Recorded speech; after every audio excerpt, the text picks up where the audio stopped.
49,000달러가 최저점일 가능성이 점차 높아지고 있는 것 같아요. 지금 경기 침체에 대한 위기가 고조되고 있고 금리 인하를 앞두고 있는 아주 중요한 순간이라고 생각을 합니다. 위기가 올 때마다 돈은 풀리고 그리고 시간이 지나면 다 해결돼 있고 전보다 훨씬 더 큰 가격으로 상승해 있고 이런 게 좀 반복되는 것 같습니다. 비트코인도 역시 역사를 반복하고 있는데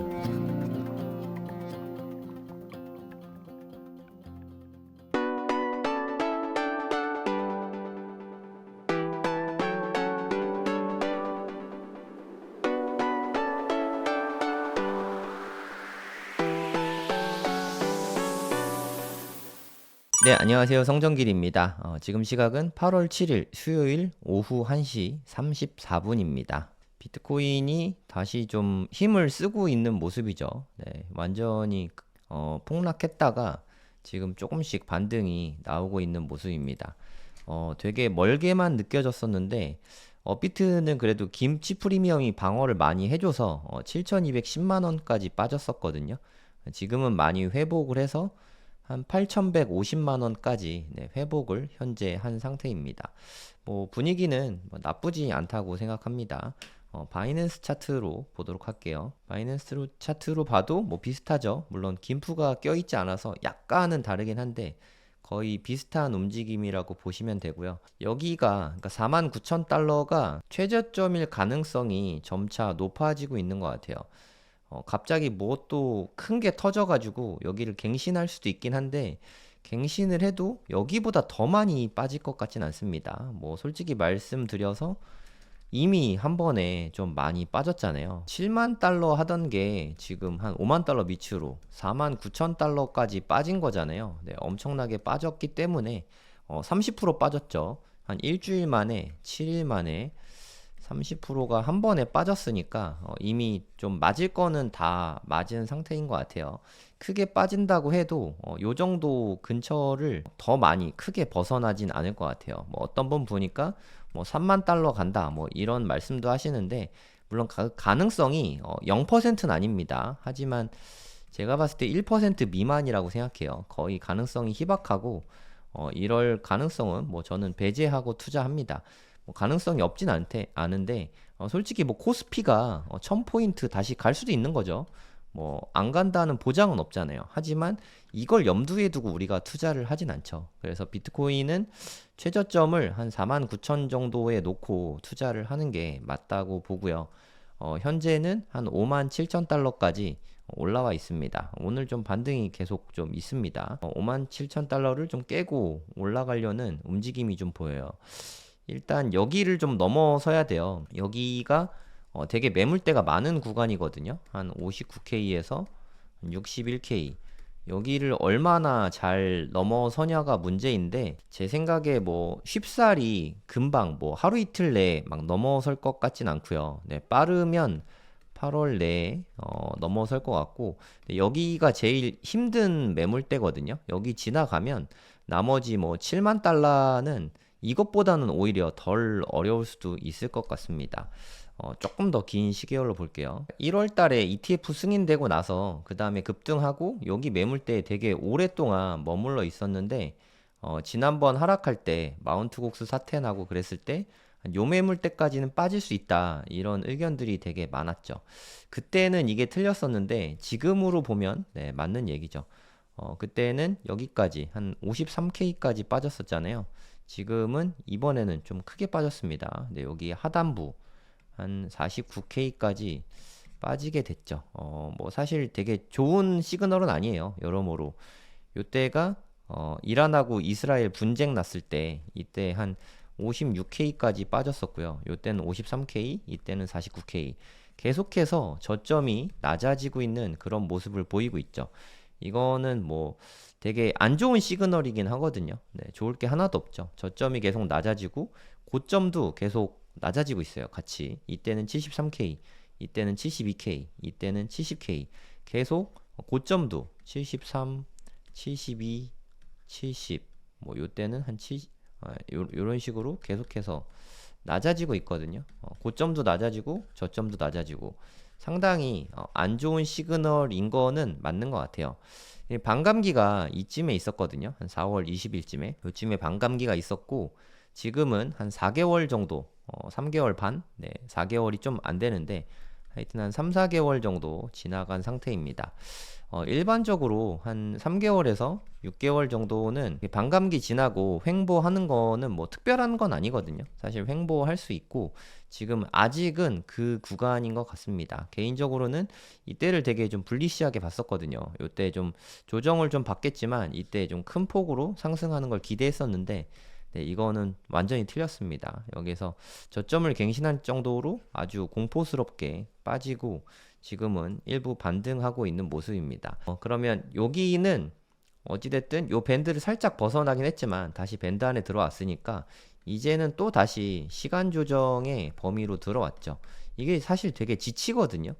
사실 이렇게 크게 빠졌어도 좀 바로 반등만 해준다면 크게 어려울 게 없는데 이렇게 조금씩 빠지면서 시간이 가는 거 시간 조정이 정말 지겹거든요. 1년 정도 시간 조정 받으면 시장 참여자들이 시장을 다 떠나게 됩니다. 2022년에 그런 모습이 많았죠. 보통의 경우에 하락장이 대략 한 1년 정도 지속이 되거든요. 네, 저는 2022년 1년 동안을 좀 그런 횡보가 길었던 침체장으로 보고 있는데 한 요때 루나 사태가 터진 게 한 22년 한 5월쯤 되거든요. 이 전부터 여기서부터 큰 가격 조정이 있었고 그 다음부터는 정말 지긋지긋한 시간 조정이 있었거든요. 대략 한 7개월 정도.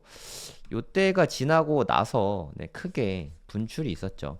그러니까 요때를 잘 버티는 게 정말 어려운 것 같아요. 이때가 시간 조정이거든요. 요때가 2만 달러였는데 최저점이 15,000이었어요. 2만 달러에서 15,000달러는 끼케야 뭐 한 25% 정도? 네, 그 정도 빠진 거잖아요.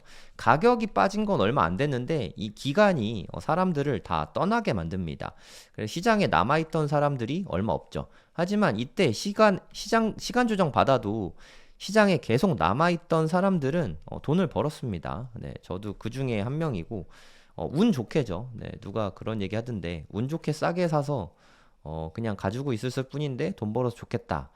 그러니까 운 좋게 갖고 있어서 돈을 버는 네, 그런 장이라고 생각을 하거든요. 그때랑 요때도 한 7개월 됐잖아요. 하락한 다음에 7개월. 그러니까 요때부터 보면은 거의 한 1년 동안 조정이 있었죠. 지금도 그런 좀 지긋지긋한 장세로 가고 있는 것 같아요. 여기 보면은 벌써 3월 14일부터 지금 거의 한 5달이 됐죠. 5개월째. 그리고 조정 받은 이후부터 봐도 이렇게 한 3월 말 정도니까 그 이후로 봐도 한 거의 5개월 됐습니다. 이제 한 4, 5개월 됐거든요. 이미 시장의 사람들은 많이 떠났습니다. 지금 폭락이 나와서 김프가 꼈지, 요 구간만 해도 이렇게 뭐 가격이 올라가고 해도 김프가 0%대였거든요. 김프가 많은 걸 이야기해 준다고 생각합니다. 이때는 확실히 좀 사람들이 다 떠나고 있구나 이런 게 느껴졌어요. 그래서 저는 상승을 되게 보고 있었는데 이렇게 갑자기 경기 침체에 대한 우려로 아래 공포라고 하나요? 아래 공포 그리고 일본이 엔화 금리를 올리면서 엔캐리라고도 하죠. 엔캐리 트레이드 청산 문제 때문에 요 두 가지가 좀 가장 컸던 것 같아요. 네, 개인적인 생각으로는 리세션 공포는 경기 침체 공포는 고용 지표가 갑자기 나쁘게 나오면서 실업률이 크게 오르면서 그 때문에 공포가 생겼던 것 같습니다. 그러면 우리는 사실 솔직히 말해서 우리가 주식 투자하는 건 아니잖아요.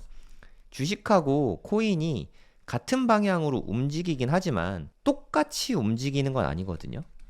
주식은 두 가지인 것 같아요. 유동성과 실적. 이 두 가지의 영향을 받는데, 코인은 아무래도 가장 큰 영향을 받는 거는 유동성이라고 생각하거든요. 유동성. 그러니까 얼마나 돈을 많이 푸냐, 이게 중요한 거거든요. 비트코인의 처음 탄생 배경을 생각해 봐도 2008년에 금융위기 때잖아요. 돈을 엄청나게 찍어냈죠. 네, 좀 이따 자세하게 보여드릴 텐데 2008년에 돈을 막 찍어내니까 제네시스 블록에도 거기에 써 있죠. 양적 완화라고 하나요? 네, QE를 엄청나게 해대고 돈을 푸니까 그거를 제네시스 블록에 아예 새겼습니다. 그래서 2009년부터 이제 첫 번째 제네시스 블록이 나오기 시작했는데 비트코인의 탄생 배경부터가 돈 풀기, 그러면 달러를 믿을 수가 없다. 너무 자꾸 돈을 풀어대면 달러 가치는 하락하니까 그에 따라서 완벽하게 인플레이션 해지가 되는 그런 자산이 필요하다. 이게 사실 탄생 배경이거든요. 가장 주된 탄생 배경. 그러니까 지금 같은 때 비트코인이 어떻게 보면 지금은 인정받지 못하고 있지만 왜냐하면 위험 자산이니까 아직은 그래도 돈이 본격적으로 풀리게 되면 그때부터는 좀 시세가 크게 올라주지 않을까. 원래 그런 자산이잖아요. 그런 기대를 개인적으로 하고 있거든요. 역사상 돈 풀기를 했던 제가 기억에 나는 게 몇 번이 기억나는 게 있는데 2000년 초반에 닷컴 버블 다들 아시죠? IT 버블 요런 게 있었고 또 한 2008년 리먼 브로더스라고 하죠. 미국의 뭐 금융위기, 서브프라임 모기지 사태 뭐 그런 거 다 통틀어서 그냥 리먼 사태라고 할게요. 2020년에 코로나 사태. 이 제가 기억하는 그 전엔 저도 학생이었고 이때부터는 이제 성인이었으니까 제가 기억하는 게 요 세 번 정도 됐거든요. 그러니까 이때 당연히 금리를 급격하게 내리고 돈을 풀었어요. 돈 풀기를 한 다음에 금리를 어떻게 내리는지, 연준의 움직임이 어떻게 되는지, 그리고 최근에 한 2020년 뭐 요런 때에는 금리를 급격하게 내리면서 비트코인 이때는 뭐 있었으니까 그 움직임이 어떻게 됐었는지 이런 거를 오늘 좀 같이 살펴보면 좋을 것 같습니다. 그럼 앞으로 있을 일들에 대한 최소한 가늠자 역할은 할 거라고 생각해요. 우리가 아무 시나리오 없이 아무 대비 없이 그냥 경기 침체를 맞는 것보다는 마음의 준비, 그리고 뭐 자금적인 준비, 앞으로 전략 이런 거 짜는데 도움이 되실 거라고 생각합니다. 천천히 한번 살펴볼게요. 일단 가장 최근에 금리 인하를 했던 건 여기 보시면 계속 높아지기만 했잖아요. 여기도 보면 계속 높아지기만 하고 여기서 보면 높아지기만 하잖아요. 금리 인하는 낮아져야 되거든요. 네, 연준 금리 결정 낮아진 거는 요 부분을 보면 크게 낮아진 거를 볼 수 있습니다. 2019년 말이죠. 네, 그러니까 2020년 초예요. 2020년 3월입니다. 이때 코로나가 터지면서 연준에서 긴급하게 금리를 갑자기 1%를 내리게 됩니다.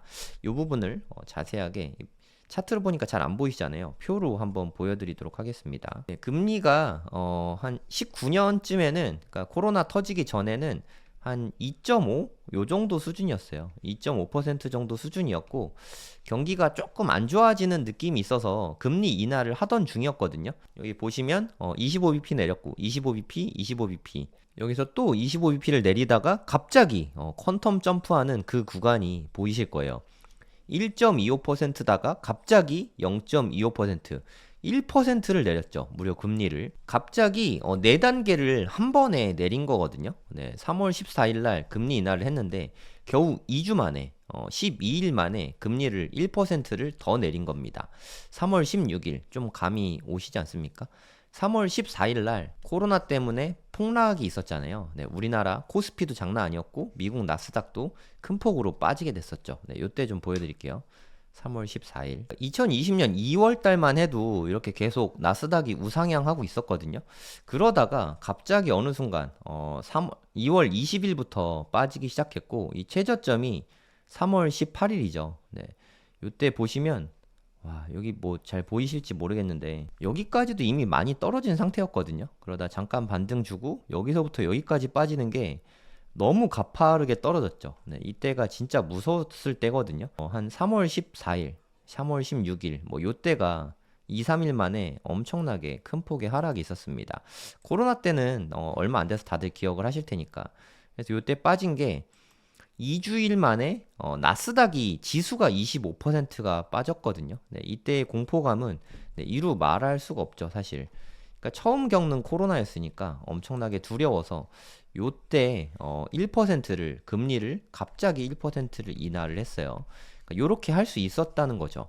근데 그게 높은 데서 1%, 그러니까 5%에서 4%뭐 이랬던 게 아니라 1.25에서 0.25%로 낮춘 거예요. 제 생각에 원래 금리가 한 2%대였으면 한 번에 2%도 낮출 수 있었을 거라고 생각이 들거든요. 한 번에 엄청나게 큰 폭으로 낮추게 된 거죠. 그 이후에 다 코로나 때는 우리 다 알지 않습니까? 코로나 이후에 돈이 너무 많이 풀려가지고 주식이든 코인이든 큰 상승이 있을 수밖에 없었는데 미국의 M2 통화량을 제가 좀 상세하게 보여드릴게요. 이때가 리먼 사태 때 2008년에 미국 리먼 사태 때거든요. 이때 7조 달러에서 7.5조 달러에서 8.5조 달러가 됐거든요. 그러니까 7.5 트릴리언 달러에서 8.5 트릴리언 달러가 됐는데 그러면 대략 한 15%? 요 정도 올린 거죠. 통화량이 15% 정도 증가했다고 보시면 되거든요. 근데 코로나가 왔을 때는 정말 사실 해도 너무 했거든요. 보시면은 여기가 15 트릴리언 달러거든요. 여기가 22 트릴리언 달러입니다. 최고치가. 네, 여기 보시면 22 트릴리언 달러인 거 보이시죠? 15 트릴리언에서 22 트릴리언까지 올린 거예요. 정말 좀 해도 너무 한 거였죠. 참고로 지금 현재는 대략 한 21 트릴리언 달러 정도 되거든요. 좀 낮춘 다음에 지금은 좀 올라오고 있는 그런 상태입니다. 대략 한 50% 정도를 통화를 더 공급해 버렸잖아요. 이게 승수 효과라는 게 있어서 통화량이 50% 증가한다고 해서 그러니까 주가가 50%가 느는 건 당연히 아니겠죠. 승수 효과가 있으니까. 이 덕분에 거의 비트코인은 한 제 기억에 한 30배였나요? 네, 한 3,500달러 정도였던 것 같은데 이게 한 6만 9천까지 갔으니까 그러면 한 20배 가까이 늘어났죠. 20배 가까이. 이 승수 효과가 정말 무시무시한 거거든요. 근데 얘네가 이렇게 돈을 푼 게 금리도 낮췄죠. 1.25%에서 0.25%로 금리도 1% 낮췄고 그리고 그냥 현금을 줬습니다. 저는 뭐 미국에 안 살아서 모르지만 미국 사는 사람들한테 그냥 돈을 줬어요. 우리나라도 받았잖아요. 뭐 재난지원금이라고 하나요? 그 뭐였죠? 코로나 때? 하여튼 뭐 우리 돈 받았잖아요. 막 한 100만 원씩 정도 받았던 것 같은데 그렇게 그냥 돈을 줬어요. 금리가 낮추는 것만으로도 돈이 많이 풀리는데 거기에다가 그냥 사람들한테 직접 현금 살포 이러니까 50%라는 이렇게 말도 안 되는 통화가 세상에 풀리게 됐죠. 그 덕분에 지금은 금리 인상을 해서 그렇긴 한데 미국의 부채가 35 트릴리언 달러라고 합니다. 뭐 말도 안 되는 액수인데 이게 뭐 하루 이틀 전에 여기를 또 갱신했거든요. 그냥 계속 갱신할 거예요. 앞으로도. 그러면 금리 인하를 할 수밖에 없는 그런 상태인 거죠. 여기서부터 여기까지 갈 때는 금리가 1% 낮아진 거였거든요. 근데 주목할 점은 지금 현재 2024년 8월 현재 금리가 5.5%거든요. 그러면 올해 뭐 빅스텝을 할지 안 할지는 모르겠지만 올해랑 내년에 최소한 한 7, 8번 정도는 금리 인하를 하겠죠. 그럼 내년까지 보면은 한 최소한 2% 정도는 컷을 할 것 같거든요. 금리를 낮출 것 같은데 1% 낮추고 돈 뿌렸을 때 이 정도인데 2% 혹은 3% 이렇게 엄청나게 금리를 낮추면 어떤 일이 벌어질지 뭐 여러분들도 좀 상상해 볼 만하지 않습니까? 최소한 코로나 때 정도의 돈이 세상에 풀리게 될 것 같은 생각이 좀 들지 않으십니까? 요때뿐만이 아니라 리먼 사태 때도 사실 돈을 많이 풀었고 이 닷컴 버블 때도 돈을 많이 풀었거든요. 그러니까 제가 기억하는 이 세 번의 경제 위기가 있었는데 미국에 요때마다 돈을 크게 풀었습니다. 그리고 현재 2024년 뭐 어떻게 될지 모르겠어요. 경기 침체가 될지 안 될지 모르겠지만 선제적으로 돈을 풀 수도 있고 경기 침체가 와서 돈을 풀 수도 있긴 하지만 중요한 건 금리 인하는 예정된 미래라는 거죠. 금리 인하를 안 할 거라고 생각하는 사람은 이제 없는 것 같아요. 네, 파월도 이제 금리 인하를 이야기하고 있는 그런 분위기니까 대신에 코로나 때는 보셔서 알겠지만 좀 긴급 FOMC 회의를 했죠. 그래서 긴급 회의를 통해서 예정이 없던 3월 16일 날 금리 인하를 했던 것 같아요. 하지만 이번에는 이런 건 안 할 것 같아요. 네, 오늘 또 골드만삭스 기사 난 거 보니까 긴급 회의에서 낮출 것 같진 않습니다. 이러면 뭐 경기 침체를 인정하는 꼴이라나? 뭐 그래서 이건 안 할 것 같고요. 그러면 9월 18일 날 요쯤으로 FOMC가 예정된 것 같은데 이때 0.5% 내리냐 아니면 0.25% 내리냐 요거는 좀 의견이 분분해요. 네, 페드워치에서는 요럴 확률을 80% 이상으로 보고 있거든요. 하지만 이렇게 갑자기 긴급하게 낮춘다는 거는 또 마찬가지로 경기 침체를 인정하는 꼴이니까 요것도 확실하진 않습니다. 근데 중요한 건 이게 됐든 금리 인하는 예정된 미래라는 거죠. 근데 우리는 이미 코로나 때 비트코인이 어떻게 지나갔는지 다 알고 있거든요. 여러분 그 코로나 때 다들 생각하시지 않았습니까? 아, 비트코인에 투자했어야 되는데 하는 생각을 아마 저를 포함해서 다들 하셨을 거예요. 저도 그게 배 아파가지고 한 2021년 한 4월이었나? 네, 요쯤부터 코인 투자를 시작했거든요. 뭐 거의 고점에서 출발했죠. 그러니까 이번에도 크게 다르지 않을 거라고 저는 생각하고 있습니다. 단 코로나가 온 다음에 이 고점까지 가는데 시간은 꽤 걸렸어요. 요때 코로나로 크게 빠진 다음에 많이 빠질 때는 한 3천까지 빠졌다가 한 4천, 5천까지 빠진 다음에 이 고점까지 오는데 대략 한 1년 정도의 시간이 걸렸거든요. 이번에는 뭐 얼마나 걸릴지 모르겠어요. 3개월이 될지, 6개월이 될지, 이때처럼 1년이 될지, 그건 모르겠지만, 하지만 지금은, 그때 살 걸 하는 시기인 거는 확실한 것 같아요. 급전이 필요해서, 네, 1개월 만에 큰 상승이 있어야 되는데, 하시는 분은, 네, 코인 투자가 위험할 수 있지만, 한 1년 정도는 두고 투자해 볼 만하다라고 생각하면은 지금이 아주 좋은 시점이지 않나 하는 생각을 하거든요. 아까도 말씀드렸지만 비트코인이나 코인 같은 거는 실적이 없잖아요. 네, 오로지 유동성만 먹고 사는데 경기 침체가 오는 거를 네, 민주당에서 그냥 미국의 민주당에서 그냥 보기만 할까요? 돈을 풀어서라도 어떻게든 경기 침체는 막아보려 할 거고 증시는 부흥시켜 보려고 최대한의 노력을 하지 않을까요? 가장 좋은, 가장 손쉬운 노력이 유동성 공급이니까 유동성이 공급되게 되면 비트코인은 큰 폭으로 오를 수 있다고 생각합니다. 개인적으로는. 단 그게 언제일지는 잘 모르겠어요. 근데 뭐 개인적으로 고무적인 거는 지금은 계속해서 좀 반등이 나오고 있거든요. 이렇게 다시 반등이 나오고 있으니까 여기쯤이 저점 근처라고 보면 네, 코로나 때로 보면은 요때가 한 3,500달러라고 보면 그 뒤에는 사실 언제 사도 비슷하다고 생각합니다. 제 개인적으로는.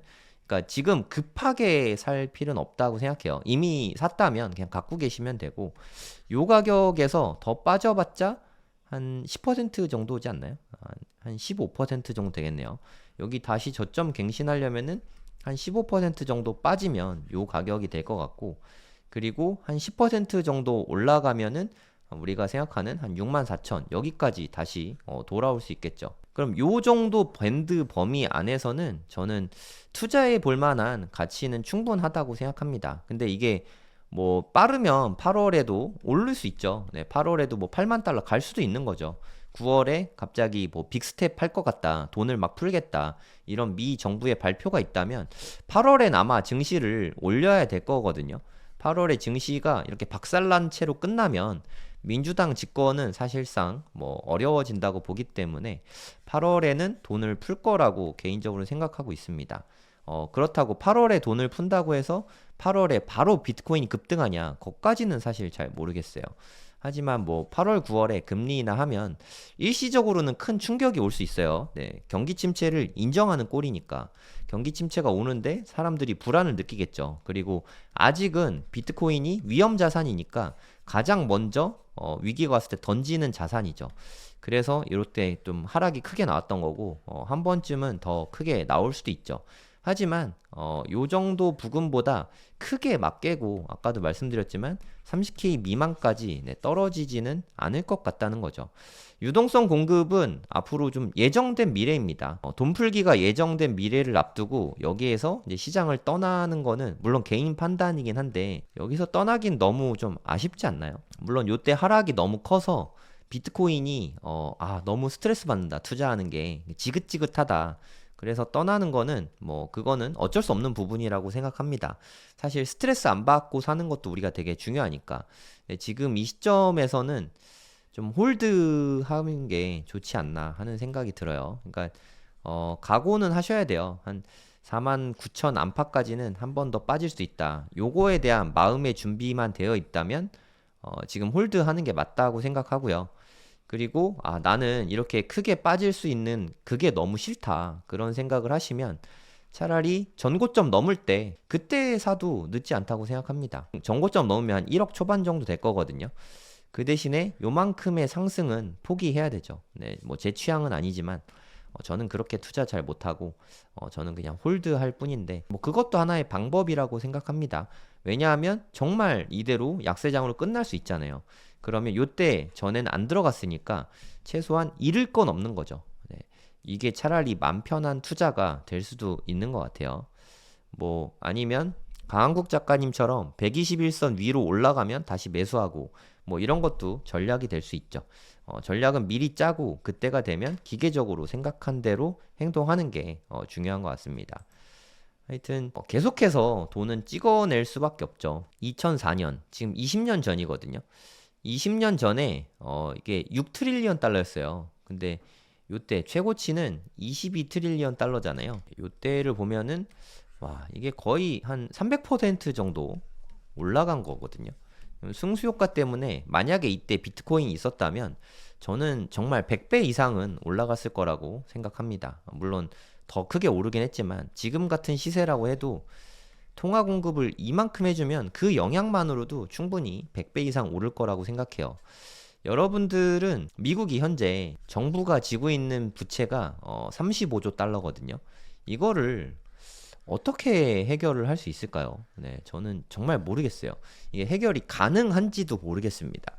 이게 언젠가 한 번은 터질 수밖에 없다고 생각을 하거든요. 네, 어찌됐든 이 속도라도 늦추기 위해서 금리 인하는 좀 필수적이에요.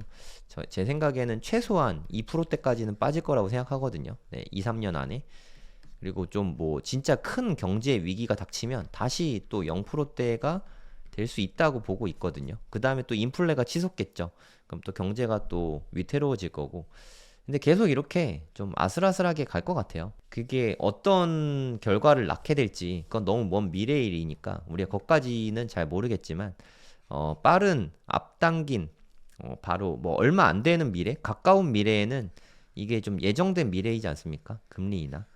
그러면서 돈 풀기가 이렇게 또 한번 될 것 같고, 그럼 비트코인 가격에는 좋은 영향을 끼칠 것 같아요. 한번 여러분 생각을 해보세요. 진짜 경기 침체가 온다. 그러면 나는 어떻게 할 것인가? 이 부분에 대한 고민은 필요하다고 생각을 하거든요. 일단 뭐 방법이 여러 가지 있죠. 첫 번째는 뭐 현금 확보하는 거. 현금도 뭐 일반적으로 원화로 확보할 수도 있고 달러로 확보할 수도 있죠. 두 번째는 뭐 배당주 같은 걸로 버틸 수 있죠.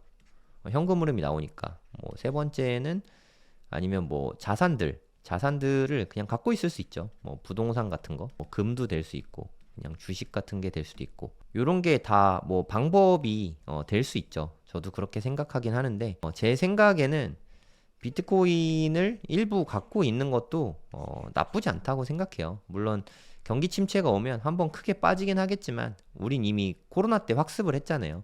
경기 침체가 오면 크게 빠졌다가 더 큰 상승을 가져오니까 물론 이때 좀 아프긴 하지만 두는 질끈 갖고 있으면 1년 후에는 큰 시세 상승이 있을 수 있으니까 이럴 때 갖고 있을 만한 자산으로는 비트코인이 저는 우량하다고 개인적으로는 생각합니다. 달러로 갖고 있으면 좀 기분이 나쁘잖아요. 이렇게 50%를 찍어낸다는 얘기는 내가 만약에 뭐 3만 달러 갖고 있다는 얘기는 2만 달러 정도의 가치밖에 안 된다는 얘기니까 이 짧은 시간에 그래서 달러로 갖고 있는 것도 방법이긴 한데 좀 기분은 안 좋은 것 같아요. 그래서 제 생각엔 현금하고 비트코인 일부 이렇게 갖고 있는 게 경기 침체에 대비하는 가장 좋은 방법이지 않나 하는 생각을 합니다. 경기 침체가 올 수도 있고 안 올 수도 있잖아요. 네, 이렇게 경기 침체가 딱 오면 비트코인이 단기적으로 큰 폭의 하락을 하겠죠. 그거는 되게 뭐 가슴이 아프죠. 하지만 경기 침체가 안 올 수도 있잖아요. 요렇게 절구 있었는데 돈을 막 풀어가지고 요 정도로 작게 맞고 끝낼 수 있죠. 뭐 이번에는 49,000에서 끝났잖아요. 요게 역사상 최저점일 수 있습니다. 3월 이후에 역사상 최저점일 가능성도 저는 낮지 않다고 생각해요. 네, 지금은 뭐 나쁘진 않은 시기라고 생각하고 한번 여러분들도 고민을 한번 해보세요. 통화량은 돈은 계속 찍어내면서 계속 이렇게 늘어난다는 거죠. 이 코로나 때에는 말도 안 되게 늘어났고, 이번에 코로나 때만큼은 아닐지 모르겠지만 또 한번 돈이 좀 시중에 많이 풀리게 되지 않을까. 뭐 기분이 안 좋죠, 사실. 이렇게 돈을 많이 푼다는 얘기는 내 돈이 점점 사라져 가는 거니까 뭐 좋지는 않은데 뭐 어쩔 수 없는 것 같아요. 네, 예정된 미래입니다. 돈은 풀리게 돼 있고 이 돈 풀리면서 내가 어떻게 해야 수혜를 보나 그 부분을 좀 고민해 볼 시점이긴 한 것 같아요. 네.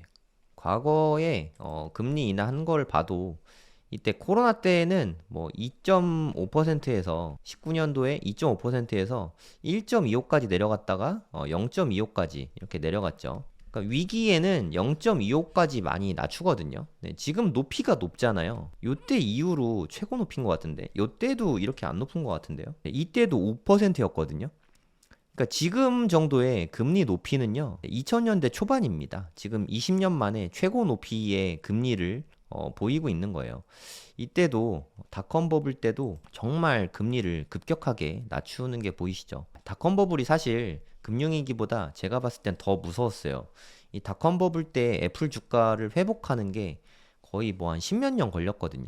리먼 사태 때도 리먼 사태 전에도 그거 해결이 안 됐었거든요.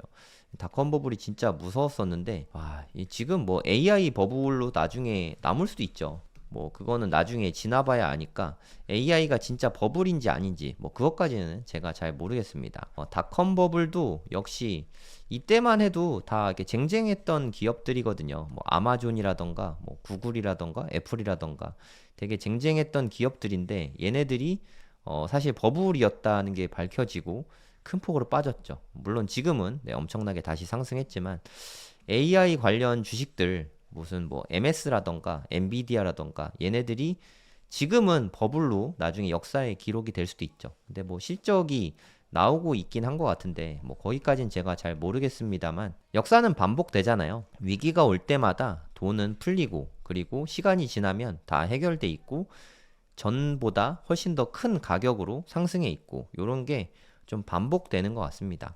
제일 두려운 거는 저는 개인적으로 닷컴 버블이 제일 무섭거든요.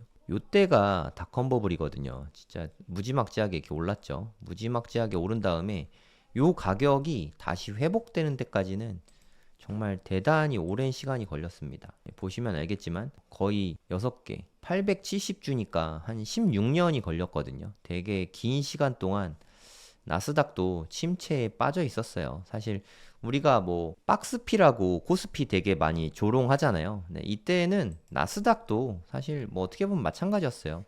근데 2016년 이때부터는 본격적으로 우리가 생각했던 빅테크의 시대가 왔잖아요. 네, 그 다음은 제 가격을 다시 찾아가게 됐죠. 사실 비트코인이 만약에 이런 상태라면 그거는 사실 좀 암울하긴 하죠. 네, 제가 제일 걱정하는 부분인데 이럴 가능성이 높지는 않다고 개인적으로 생각하고 있습니다. 비트코인도 역시 역사를 반복하고 있는데 저는 이렇게 생각하고 있어요. 네, 지금 두고 보면 네, 이때의 굴곡이 지금에 비하면 그냥 비슷한 가격대잖아요. 네, 지금에 놓고 보면 여기서 사도 돈 벌었고 여기서 사도 돈 벌었고 어디서 사도 큰 돈 버는 거였죠. 지금 생각하면 2010년에 나스닥에 큰 투자를 했다면 웬만한 사람들 다 돈을 많이 벌었겠죠. 저는 비트코인 시장이 지금 이런 시장이지 않을까. 그러니까 이 안에 있으면 되게 등락이 커 보이거든요. 엄청나게 높낮이가 높죠. 네, 되게 큰 추세를 그리지만 이 긴 시계열로 보면 이것도 이렇게 나중에 평평해지거든요. 심지어 여기도 그렇죠. 요때를 놓고 보면은 네, 계속 오르락 내리락이 되게 심하잖아요. 하지만 긴 시계열로 보면 그냥 직선이지 않습니까? 비트코인도 그럴 수 있다는 거죠. 네, 제가 뭐 가끔씩 20년, 30년 이렇게 이야기하는데 진짜로 20년 후, 30년 후에는 요 가격대가 이렇게 선으로 보일 수 있죠. 정말 20년, 30년 후에 우리가 생각하는 그 어마어마한 가격대가 된다면 100만 달러 가까이 이렇게 된다면 그때는 요때가 다 비슷하게 귀여운 가격대이지 않았을까 하는 생각을 합니다. 이런 생각을 하면서 비트코인을 모아가면은 그분은 네, 부자가 될 것 같아요. 근데 문제가 있죠. 이게 한 20년 정도는 보고 투자해야 된다는 거. 이게 정말 힘들잖아요. 적어도 한 10년 정도는 보고 투자해야 된다는 거. 그래서 이게 수량을 좀 적게 해야 돼요. 수량을 적게 해서 뭐 비트코인 0.1개 요 정도는 장기 보유 가능하잖아요. 그런 식이라도 좀 전략을 잡아보시면 좋을 것 같습니다. 네, 제가 오늘 긴 시간 말씀드렸는데 지금 경기 침체에 대한 위기가 고조되고 있고 금리 인하를 앞두고 있는 아주 중요한 순간이라고 생각을 합니다.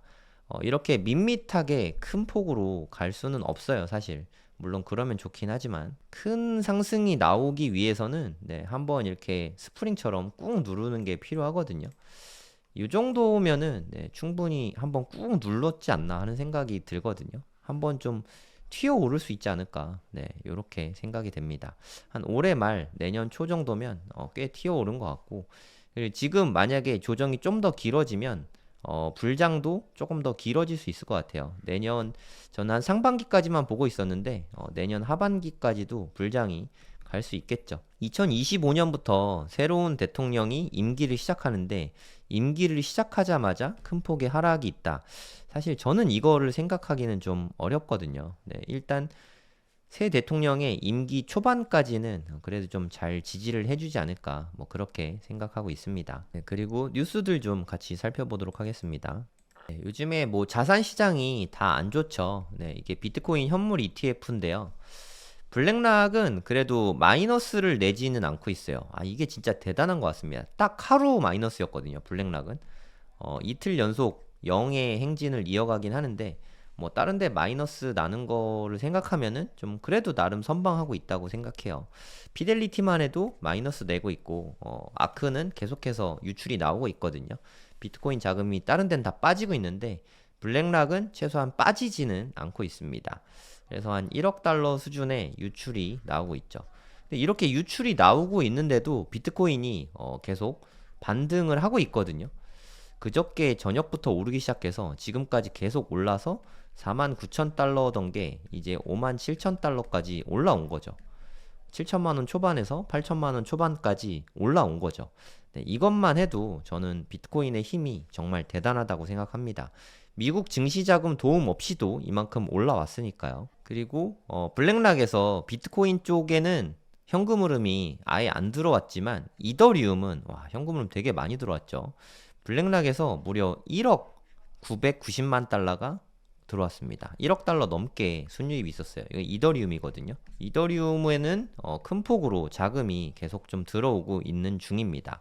그레이스케일 물량은 이제 좀 많이 잦아들었죠. 네, 그레이스케일의 팔자 물량은 사실 이제는 좀 걱정을 덜 해도 될 것 같아요. 이런 위기 상황에도 요 정도밖에 안 빠지는 거 보니까 팔 사람들은 웬만큼 많이 팔고 떠난 것 같습니다. 그래서 이제는 유출 규모가 점점 커지고 있는 그런 상태예요. 그러니까 비트코인은 지금은 좀 쉬고 있는 상태고요. 네, 이미 들어온 자금들도 있고 하니까 이더리움은 좀 오픈빨이죠. 오픈빨이 그레이스케일 때문에 힘을 못 쓰고 있었는데 이제 조금 발휘가 되고 있는 그런 모습입니다.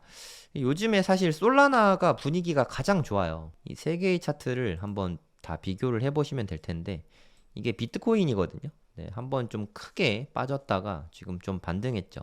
이더리움이 가장 안 예쁩니다. 네, 올해 올라간 거를 다 반납하고 네, 조금 반등했죠. 솔라나가 분위기가 가장 좋습니다. 크게 올랐고 많이 빠졌지만 되게 많이 반등을 했어요. 154달러까지 올라왔거든요. 110달러 선까지 빠졌었는데 되게 회복력이 빠른 것 같습니다. 확실히 올해는 좀 솔라나가 인기가 많은 것 같은 생각이 들어요. 하지만 저는 네, 앞으로도 솔라나는 네, 올해와 내년에는 투자할 계획이 없습니다. 그럼에도 불구하고 비트코인의 장점은 장기 보유가 가능하잖아요. 우리가 시간에 투자하는 게 되게 중요하거든요. 근데 솔라나는 글쎄요, 10년 후에 솔라나가 지금보다 월등히 좋다. 이 부분은 잘 모르겠어요. 이더리움도 이제 뭐 한 10년 됐거든요. 이더리움 물론 10년 전에 비해서는 어마어마한 위상이지만 10년 동안 그렇게 어마어마한 네, 제가 생각하는 만큼의 퍼포먼스를 보여주고 있진 않은 것 같아요. 네, 지금 만약에 그런 상태였으면 비트코인 넘어갔어야죠. 근데 이더리움이 그렇지 못한 것처럼 솔라나도 비슷할 거라고 생각합니다. 장기 보유해야 부자가 되니까 부자가 되기 위해서는 비트코인 위주로 투자를 하는 게 가장 좋은 방법이라고 개인적으로 생각합니다. 솔라나 분위기가 요즘에 아주 좋아요. 이더리움이 그래도 좀 이제 가장 큰 위기는 벗어난 게 아닌가 하는 생각이 듭니다. 이번 하락 때 이더리움이 정말 가장 위험했거든요. 와, 이 거래량 보세요, 여러분. 요때가 2022년 이후로 거래량이 가장 많이 나왔거든요. 2022년 이후로 요때에 비하면은 진짜 어마무시하죠. 네, 그동안 이렇게 많지가 않았는데 팔 사람들은 이번에 좀 다 판 게 아닌가 하는 생각이 들거든요. 물량을 다 털어냈다는 거는 팔 사람 다 팔았다는 거는 앞으로는 매수자가 들어올 일만 남았으니까 이더리움은 뭐 앞으로 나쁘지 않을 것 같아요. 네, 하지만 저는 뭐 비트코인 투자하는 게 마음이 더 편해서 이더리움을 투자하거나 하진 않을 것 같은데 아무튼 좀 비트코인을 가장 좀 투자할 때 마음이 편한 것 같아요. 내가 투자했을 때 마음 편한 자산에 돈을 넣는 게 가장 좋다고 생각합니다. 네, 올해 3번의 FOMC가 남았는데요. 미국 시간으로 9월 18일, 우리나라 시간으로 9월 19일 오전 3시인데 이때는 과연 2계단을 내릴지 1계단을 내릴지 모르겠는데 개인적으로는 2계단 내릴 가능성도 꽤 높아 보이긴 하거든요. 그리고 요때도 JP 모건이나 시티뱅크의 의견에 의하면 요때도 한 번 더 0.5% 2계단 내리고 요때 1계단 내려서 한 4.25%까지 이렇게 5.5에서 4.25까지 올해 낮출 것이다. 이런 의견이 있는데 이대로 되면 비트코인 쪽으로 정말 많은 자금들이 올해까지 들어올 수 있지 않을까 하고 생각하고 있습니다. 이렇게 안 될 수도 있으니까 전적으로 참고만 하시고요. 저도 그냥 개미 투자자일 뿐이에요. 네, 개인 투자자일 뿐이니까 그냥 제 뷰는 제 관점은 그냥 저렇게 생각하는 사람도 있구나 정도로만 봐주시면 좋겠습니다. 제가 오늘 준비한 영상은 여기까지고요. 도움이 되셨다면 구독, 좋아요 부탁드리겠습니다. 감사합니다. 네, 부자가 되려면 이 3가지가 다 중요한데 결국에는 공부로 귀결된다고 생각합니다. 비트코인이 대체 어떤 쓸모가 있는지, 비트코인이 진짜 돈은 되는지, 그리고 투자의 기본 원리부터 시작해서 알트코인은 어떤 방법으로 고르고 어떤 방법으로 투자를 해야 되는지 이런 부분도 당연히 알려드리고요.